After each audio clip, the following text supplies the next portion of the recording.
Hello everyone, welcome back to the multi cloud talk. तो हम आ चुके हैं एक बहुत ही इंपॉर्टेंट और इंटरेस्टिंग क्यूए सेशन लेकर। तो आज का हमारा ट्रेंडिंग टॉपिक है आरपीए ऑर्केस्ट्रेटर ऑटोमेशन। हमारे साथ आज हैं mister Vignesh. Thank you so much Vignesh for joining us. Hello everyone. Hello Suchi and hello to the audience as well. My name is Vignesh. I'm working as a UiPath tech lead with multi-cloud for almost 7 years, and I'm happy to be here today. And yeah, thanks for having me here today. What is UiPath Orchestrator and why do organizations use it in their automation journey?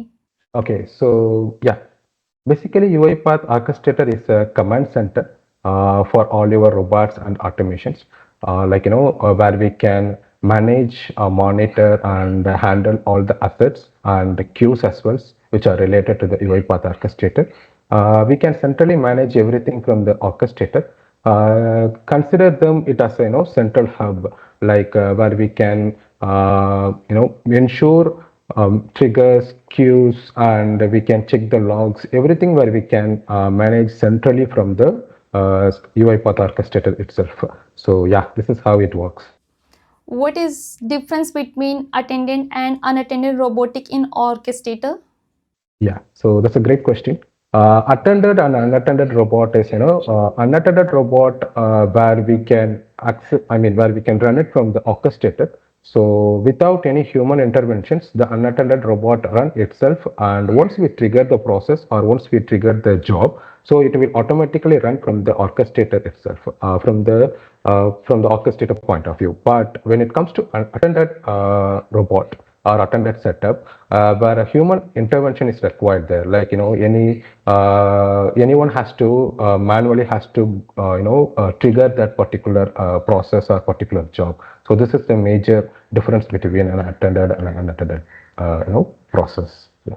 Okay, it's great. So what exactly are QA in UiPath Orchestrator and why are they used so widely? Okay, so queues will help us, when we have a huge volume of process, we required or we created one huge volume of process, and if we have to manage them, but managing them as a single process is little tedious to us. So what we can do, we can segregate them as a smaller item so that it is better to track their statuses as well. If anything went wrong, so that we can easily track that particular item and we can rectify that item immediately. So that queues will help us to segregate or to simplify the big high volume of process into a smaller items. Yeah.